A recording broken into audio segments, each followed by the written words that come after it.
Was scheduled to deliver his 2021 State of the State address in Albany later this morning. The governor will lay out his priorities and policy proposals for the administration for the rest of the year. With me now for a preview, the Lieutenant Governor, Kathy Hochul. Lieutenant Governor, thank you for being here. This will not be the typical format. It's like so many other things, a virtual State of the State speech.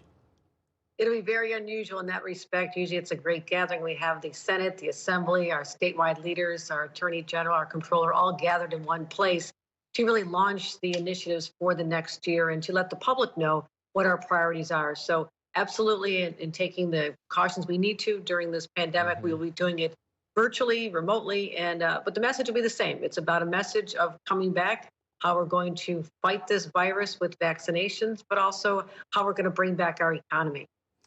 And you're in Albany, but you won't be in the same room as the governor, so it will have a different energy. You mentioned fighting coronavirus. We're at a particular stage this morning where the number of people eligible for vaccines has increased. The pace of vaccinations has been disappointing. Are you confident that this process can get on track and get on track soon? Right, and it's only disappointing for one reason. It's a matter of supply. It's rather shocking to think that it's already this, heading in the second week of January, and we're still only getting 300,000 doses a week from the federal government. We have a population of 20 million people who need not one but two doses. So even right now, we're trying to get through this phase one group of people, which is primarily healthcare workers, hospital workers.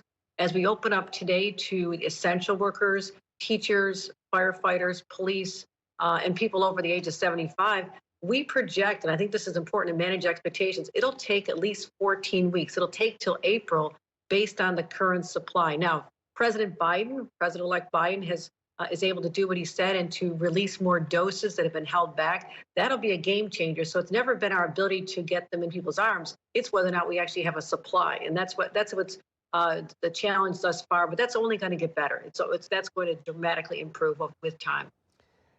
What, in your mind, are the other pandemic-related challenges that are important for the governor to address today? Clearly, there's a gap in the budget.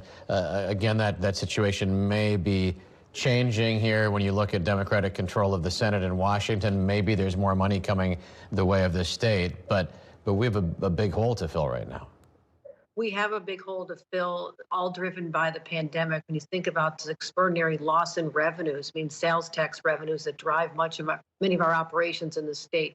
So when businesses have been closed, that's less money coming in. All the fees that we used to collect from throughway tolls and a lot of different sources have dried up, particularly in the early months of this. So we do have a shortfall. But also couple that with the extraordinary expenses, having to pay for testing sites and ramping up the Javits Center and places we had to do the preparation for remote hospitals. That was early on. Those expenses had to be paid, but now we're trying to spend a lot more money to be able to get the vaccine out to a vast distribution network around the state. So money is a problem. But the very good news for all of us is not just that it's President Joe Biden who understands that state and local governments have needed this money from the very beginning, but also now with soon-to-be Majority Leader Chuck Schumer from our own state of New York.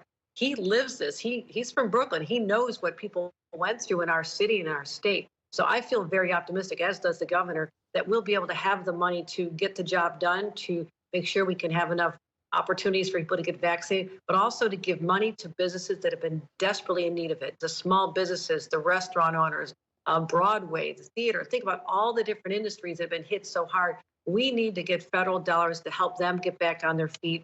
And we're in a better place now than we were just a few short weeks ago. So we're very optimistic about this. Lieutenant Governor Hochul, we had State Senate Deputy Majority Leader Mike Gianaris on this morning. He was talking about that gap in the budget. And here's what he had to say specifically about the need to raise revenue for the state.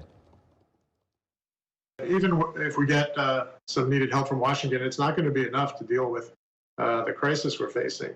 Ultimately, we're going to have to raise revenues. The best way to do it is on the wealthiest New Yorkers, who have, by the way, done incredibly well over the last year. The richest among us have gotten even richer during the pandemic. And so I think it's fair for them to help us dig out of this hole that we're in right now.